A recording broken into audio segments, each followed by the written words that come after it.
साधु और नर्तकी, please subscribe @सीमा मुदगिल। साधु और नर्तकी।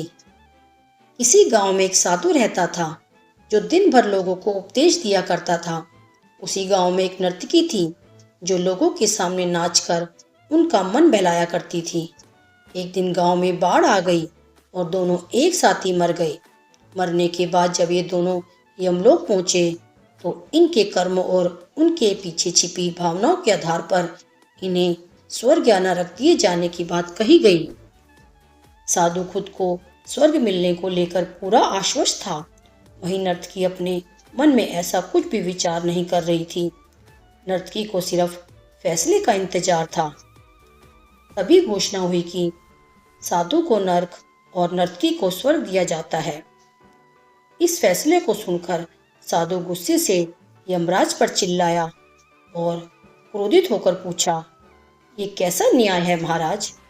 मैं जीवन भर लोगों को उपदेश देता रहा और मुझे नरक नसीब हुआ, जबकि यह स्त्री जीवन भर लोगों को रिझाने के लिए नाचती रही और इसे स्वर्ग दिया जा रहा है।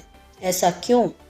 यमराज ने शांत भाव से उत्तर दिया, यह नर्तकी अपना पेट भरने के लिए नाचती थी, लेकिन इसके मन में यही भावना थी कि मैं अपनी कला को ईश्वर के चरणों में समर्पित कर रही हूँ। जबकि तुम उपदेश देते हुए भी यह सोचते थे कि काश तुम्हें भी नर्तकी का नाच देखने को मिल जाता। हे साधु, लगता है तुम इस ईश्वर के इस महत्वपूर्ण संदेश को भूल गए कि इंसान के कर्म से अधिक कर्म करने के पीछे की भावनाएं मायने रखती हैं। अतः तुम्हें नरक और नर्तकी को स्वर्ग दिया जाता है। मित्रों, हम कोई भी काम करें उसे करने के पीछे की नीयत साफ होनी चाहिए, अन्यथा दिखने में भले लगने वाले काम भी हमें पुण्य की जगह पाप का ही भागी बना देंगे।